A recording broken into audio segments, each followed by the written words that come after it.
Today on the news and why it matters, Bolton is out, Tulsi Gabbard speaks out, and the NRA hits back at San Francisco. Got a lot coming up. You don't want to miss it. It starts right now.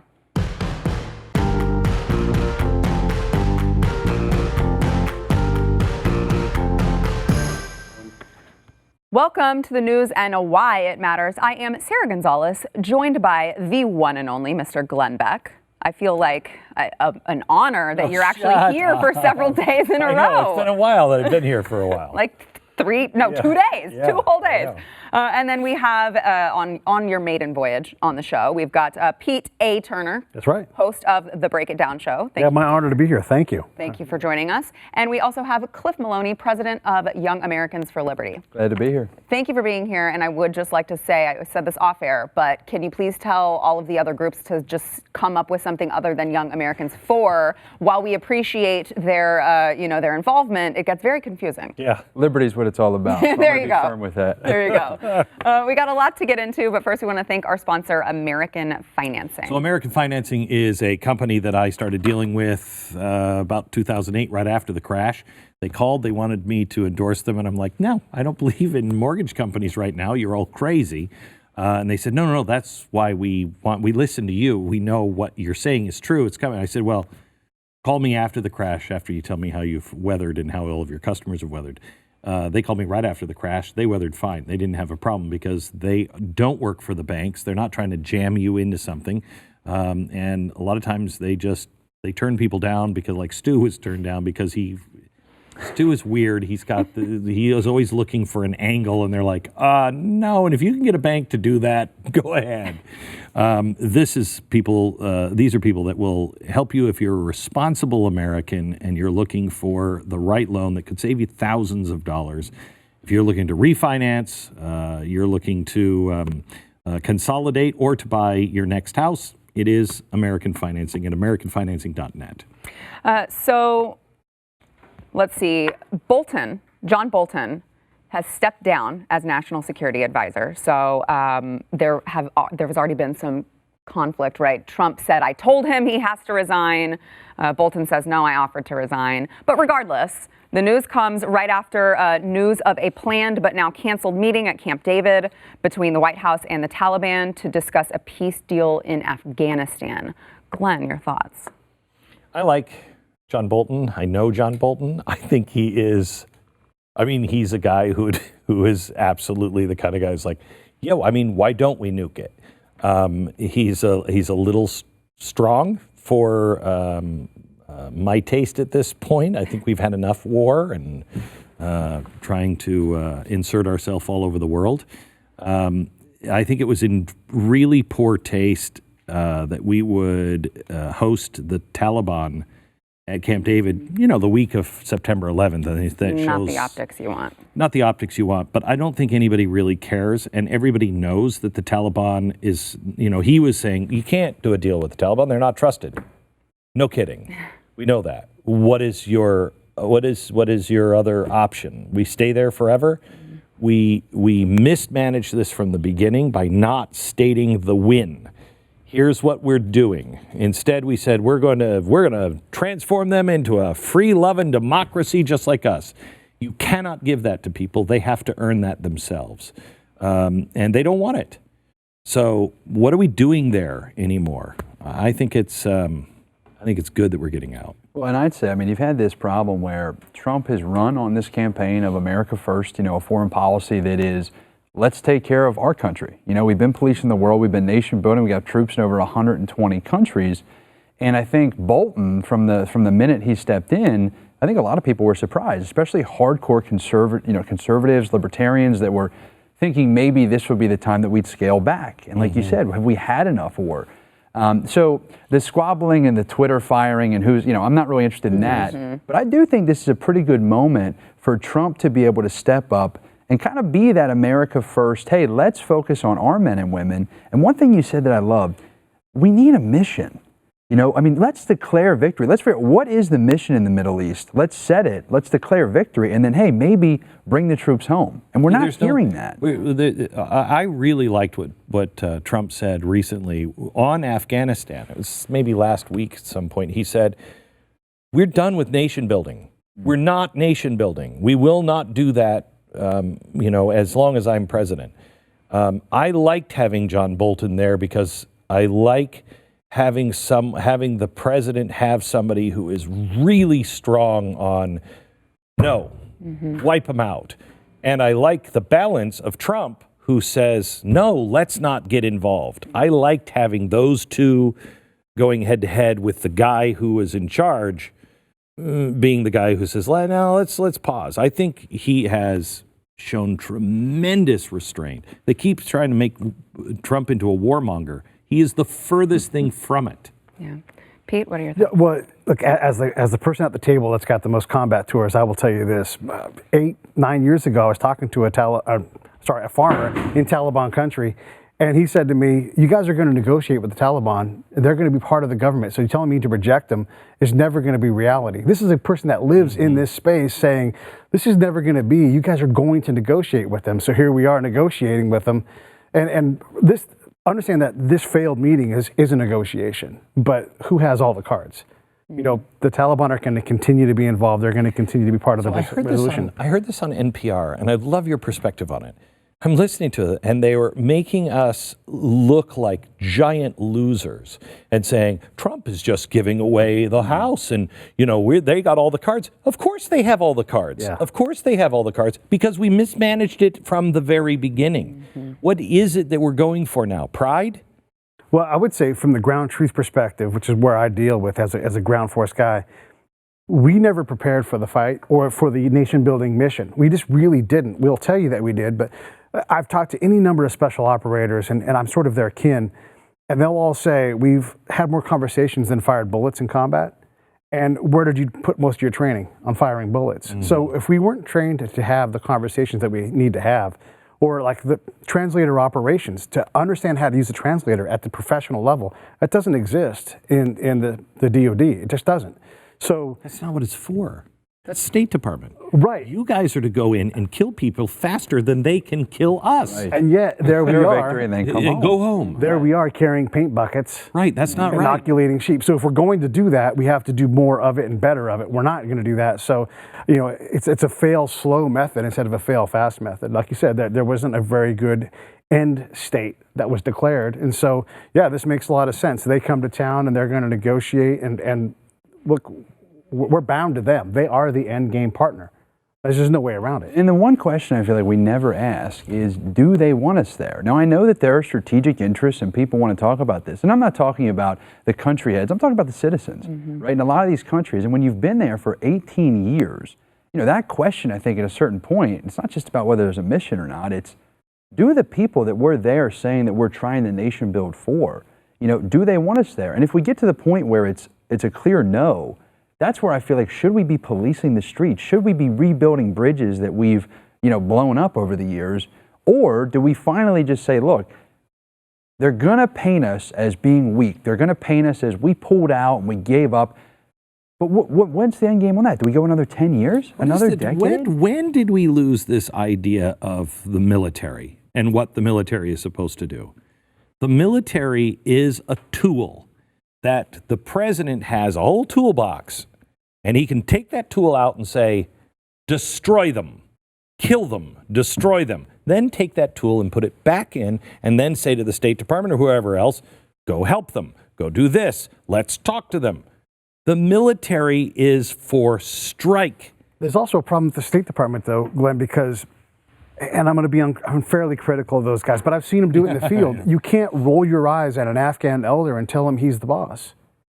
So we have no ability to, a commander is supposed to impose his will, and you go to Afghanistan and you're trying to create the capacity of a governor.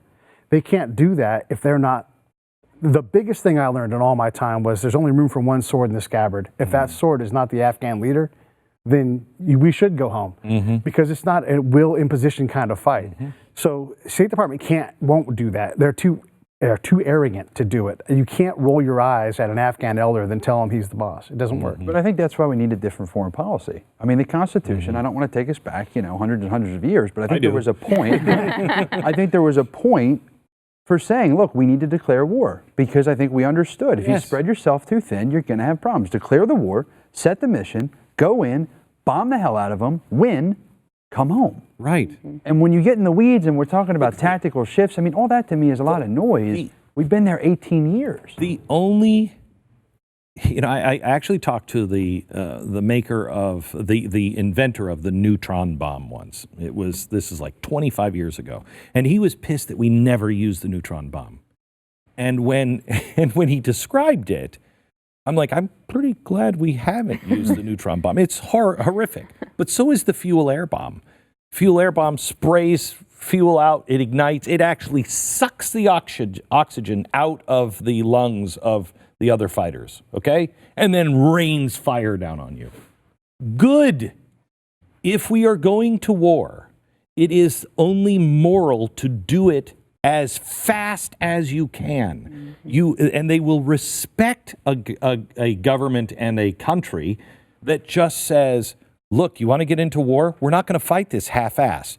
We're going to take your breath away because we are going to be so overwhelming that you will not ever want to screw with us ever again. And then we're going home. And we're going to stop it fast because you're going to be so freaked out. Your army is going to be crapping their pants and they're going to want to put their guns down. And that will save lives. Why this whole idea of war being something that is strategic, something that we can then massage, something that's not killing people fast, that's the point of war. Is it not? Modern combat doesn't follow that model. It just doesn't. And I don't know what the answer is, but I do know that you have to be good socially, politically, culturally, by, with, and through religion, and of course militarily. So if the enemy won't mass in front of you, you can't kill them like that. So I would be in a valley for weeks, months on end, and you can't make a dead Taliban guy show up. They won't take that fight. They move back, but they have all the influence in the world. They win the fight of affect over our effect model. So I agree, when you want to fight militarily and they'll oblige, absolutely, hit them hard, but that's not the modern fight. But wouldn't that have been the modern fight if we would have gone in and strategically said, this is our goal. This group of people is our goal. But our tactics don't follow our strategy, or our strategy isn't linked to tactics. And below tactics is the ground truth, where the actual work is. And we're really bad at that. The biggest thing that I ever brought to generals was the ground truth. Not what they wanted to hear, but what actually happened. I was able to enter the Afghan or the Iraqi reality and deliver that to the military in a way that made sense to them. And that allowed the military and the government to work in a way that was more collaborative. Not that it worked.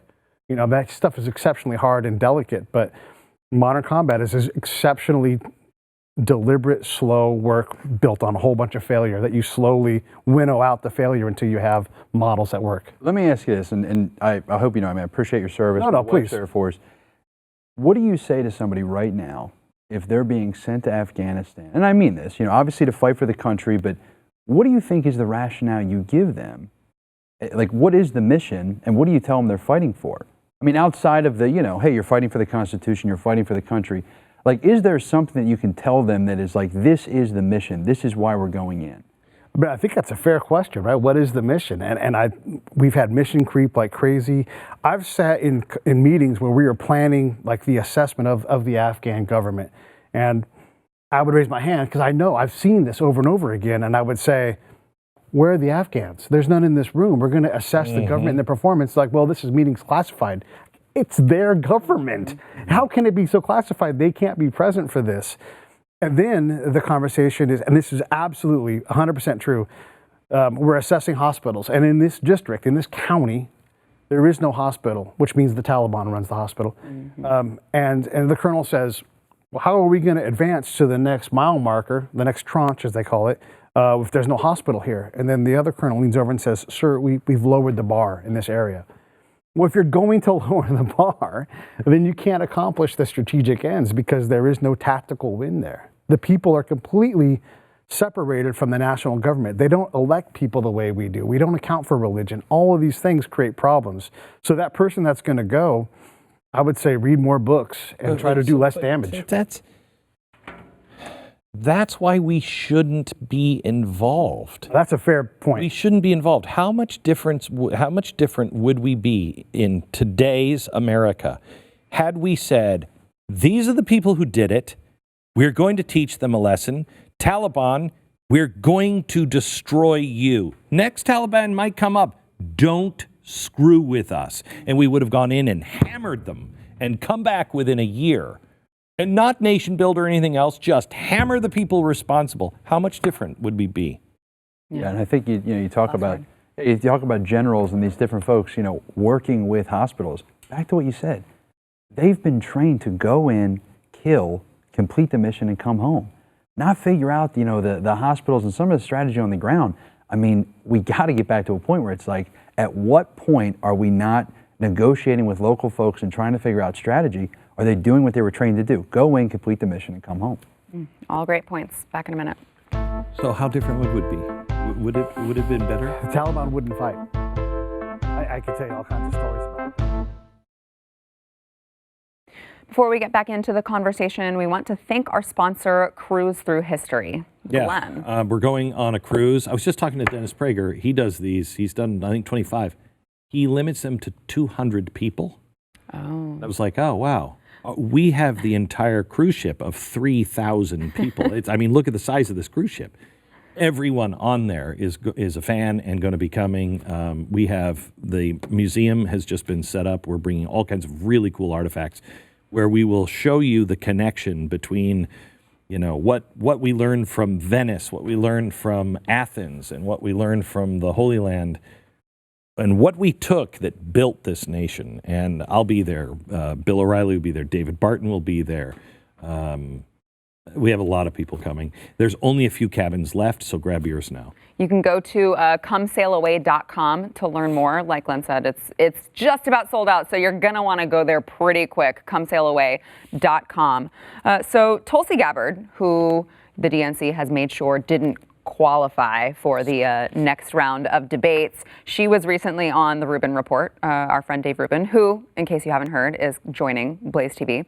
And she had some interesting, thank you. She had some interesting things to say about the Democrat Party. Now, these were her comments in reference to the Democrats speaking Espanol at the debates. Watch.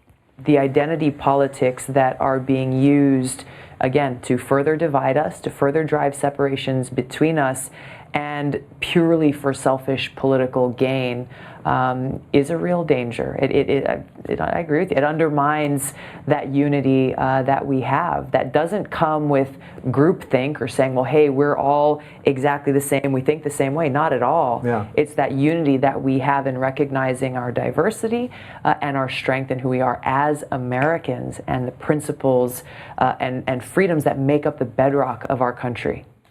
She's remarkable. I don't agree with her politically on almost anything. But you wish you did, right? I do. Because I want to vote for someone like that. She doesn't hate America. Mm-hmm. She has served her nation. She calls the shots. It doesn't matter if it's Obama or Trump. She's not playing the game. She's the first Hindu American to actually hold office in Congress. I don't sense any hatred from her. That's why she has zero chance of winning the nomination for the Democrats, because she's too normal. And yet she's not. She's a radical in her own way, but she doesn't hate us. The Democrats are just delusional. They're running all of the people like her out, who 10 years ago, we all would have said, look at that, you're not a chance. Today, she looks like John F. Kennedy. Yeah, and she doesn't fit the script. That's one of the problems. When you step off and you go off script, she's not getting in line with the identity politics. Her talking on the Rubin Report and saying, listen, this isn't good for the country to give people rights and put them in groups and talk to people as if, hey, you have these privileges or you have these rights because of the color of your skin or, how you identify or any of these things they're using. She also doesn't fit the script on foreign policy. You talk about her calling people out. She was a Democrat that not only, called out the Clinton campaign when she was involved with the DNC, but called out Obama for being a warmonger when he ran as this peace candidate. So to have that type of rational thought, we're going to disagree with her on economics. We're going to disagree with her on the role of government when it comes to getting involved with fiscal issues. but she just is a rational human being. The Democrats are not going to let that happen. They're not going to let somebody come to the table who is not on script, directly in line, and now look at what the DNC is doing. They're not letting her get into the debate. She's one of the most popular candidates. And I contend that, and I could be wrong, but I contend that there is a whole group of Republicans and a whole group of Democrats and a whole group of independents that is the majority. They would just like somebody rational. You know, just can we stop with all the theatrics, with all the hatred, with all of this, and stop with the tweeting? Stop just, I want to be left alone by our government. Just have somebody rational. And that's a wide open field that the Democrats could take, and they have abandoned it and burned it down. Pete, your thoughts? Yeah, I agree, and it's look, again, as the ground truth guy, right? I've seen what happens in tribes, aka gangs. Mm-hmm. Nobody gets their stuff soon enough, fast enough, enough, and so it does divide. Look, we have a wonderful country where we self-select into the most diverse country I can think of. We self-select. It's not you were born there and you have this tribe, that tribe. We move here for that reason. There's never been anything more diverse than the United States of America. And diversity and unity are antonyms. They don't work together. We have this magic ability to kind of create unity. What identity politics has, as far as I understand it, is as a diversifying diversity thing where it's never going to be enough. You're never going to be first. And most of us are going to be angry at most of us most of the time. But isn't that because we used to be able, when I was growing up, we talked about a melting pot. It's our national motto, e pluribus unum, from many, one. The one comes from, look, I respect you and you're going to be different. You're going to have your own traditions, your own religion and everything else. But we agree on these rights belong to us as individuals. And the government is instituted among men to protect those rights. That's where we had our agreement. We no longer agree on those rights. I don't know, who was it, Conyers or one of them said just the other day, he doesn't think the Bill of Rights could pass. I agree. Mm-hmm. I don't think it could. We've lost the thing that brought us together, and we're only focusing on diversity. Yeah. All right, back in a minute.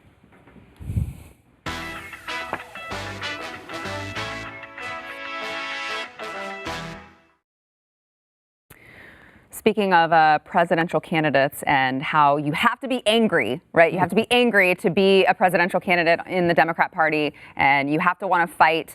Bernie Sanders, a funny clip of him that surfaced yesterday, he got really mad that people were laughing at his joke. Watch. We will have a cabinet that looks like America, and an administration that looks like America. Now, I can guarantee you that there will be one old white guy there. But hold it, please, you know. But it will be a cabinet that when people look at it, they say, you know what, this looks like what America. Please. He is Larry David. I mean, he is just a cartoon character. He's so great. So, Pete, what are your thoughts on the just where all of the Democrats stand right now? Who do you think is going to end up with the nomination? I think about John F. Kennedy talking about the character of the person. You know, great. What are your politics, your age, your gender, your color? I don't care. Just, are you a good person? Will you outwork the problems in front of you? Mm-hmm. Will you gather consensus? That's what I want. Mm-hmm. You know, and I don't think that's unreasonable. It's not a high bar. Yeah. Can you create consensus? It's how we all live. Yeah. Cliff, we've got Joe Biden, who clearly is having some trouble, and I don't say that to poke fun at him. Mm-hmm. There's something going on there. I know Glenn talked about, you know, his medical history. Yeah, his medical history. You've got Bernie Sanders, who is always angry. You've got Elizabeth Warren, who is just the fakest person ever. Who's going to end up with it? What do you think? We got 30 seconds. Yeah, I think that you'll see Elizabeth Warren win. I do. Mark my words on that. I do think it'll happen. I think Kamala Harris is who the party is pushing for, and I think that they think that she can build this coalition. She's not likable. And her record on criminal justice and some of these things that the left is supposed to champion is horrible. Yeah. So I just think you're going to see Biden hang on, but then they're going to start to coalesce. I think it's going to be Elizabeth Warren.